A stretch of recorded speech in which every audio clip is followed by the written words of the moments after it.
boundaries are standing were deliberately given by the subjects of photography and by photographers. Like how much of these poses, Some traditional poses were such as well known men in the holding Ottoman their visual kids, world.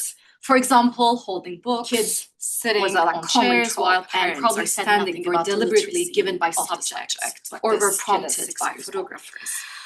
old. Some traditional or poses were well when known in the Margaret Ottoman visual and world. her daughter For example, Asnever holding emigrated to New books York from Sivas was a in common trope, 1907, and probably they said both nothing clasped about their the hands in literacy front of their of the bodies. subject, They gave like what this Kid kid is called 6 the years El old. Pencheliban. Or to conclude, when Margaret we can trace and her daughter Asne emigrated to New York from Sivas. I want to leave you 3 photos. They both clasp their hands in front of their bodies. One of them is from a prisoner album in Üsküp in 1904, which I found we can trace this pose across the second one. I want to leave you 3 photos. Kind of captures the aim of this workshop. Emigrating from one of them is from a prisoner in 1906. In Üsküp. The photo was archived by the Interior Ministry, which I found an officer there numbered. The second one is the migration and the third one is from the project emigrating from Sivas. It is also numbered in 1906. Arabic, the photo was archived by the Interior suggesting that not an officer there numbered the migrants. And the image was numbered and the by third one of the is from the project Save. It is also numbered, actually, not in Arabic, but Latin numerals, suggesting that the photograph also has a copy, which include names of the subjects. And the image was numbered by one of the to conclude, these images, subjects actually, number 5, Ardashes. Framing in between the photograph also has a transition which include names from subjects rather than from free people to convicts. And their photos also capture images in betweenness. They do not belong to a specific genre, but bring together notions of criminality, who transition from being subtle to mobile, sometimes from subject to state bureaucracy, from free people to and studio poses. And their photos also capture this in-betweenness. They do not belong to a specific genre, but bring together notions of Thank you so much, Hazal, and thank you again for all of us being here. I'll offer some comments and responses to the 2 papers, and then I will turn the floor over to everyone for questions and comments moving forward from there. Also, as someone who does a lot of photography in both my private and professional life, again, for all of us being here, I'll offer some comments and responses to the 2 papers, and then I will turn the floor over to everyone. So I think I'll start with some open-ended thoughts about both of the papers. Also, as someone who does a lot of photography in both my private and professional life, I think about officer photography for general questions and comments. So I think something that stuck out to me is thinking about so I think I'll start with some open-ended thoughts about concept of fleeting rituals, and then turn over to individual and ephemeral talismans. You can again respond to there are types of experiences and engagements that are kind of something that stuck out to me in each of both of these papers, where this concept of fleeting rituals, the act of painting a image and then circulating that there are the person who paints it kind of disappears in historical record or is not visible kind of fragmentary in each of these fleeting rituals that are then embedded in these objects, these materials that then have such historical resonance, but also circulating and tantalizing the person who paints unanswerable it disappears from the historical record. And connected to that, these are materials that are ephemeral, fleeting rituals that are then embedded in these objects, these materials, identities that then have such historical resonance, but also all these tantalizing for the unanswerable and for the individual and the collective. And connected to that, these are materials that are ephemeral. They have both of these resonances. They have these fantastic and really interesting to think about embedded in them. And I think something that experiences these meanings for the really beautifully and for the individual and is that you thought very critically that are also fleeting or ephemeral, as well as the have both of these that are resonances, the making fantastic and really interesting to think about. And I think something that crosses both of these papers, the processes of making beautifully of storage, of circulation, very critically. And when I think about my own work too, I love to frame these types of categories in relation to the making of these every photograph having existences of these images and subjects, the questions and audiences, the processes of making about these storage, the circulation. Really, and when I think about my own work too, as well as the language, frame these types of would perhaps ask in relation to about how every photograph having makers or subjects thought about in the time period in relation to questions of tying together the process of documentation, both of your papers, as well as the language used, and of creative. I would perhaps ask an open question about how these photographs are described. I love to think about or both in relation to your papers, but also to my own work in relation to questions of here in this room. That there are resonances that have to do, of course, of certification, classic, seminal creative outcomes to all of these different categories. That there are studia. I love to think about both in relation to your papers, but also to my own work and the work of many of us here in this room. That there are resonances that have to do, and then there are Roland Barthes, classic seminal work, family photographs, or images that move from the state studia or studium in these worlds in which they are useful for the state or have these resonances for a kind of intensely personal and private, and then there are puncta, public.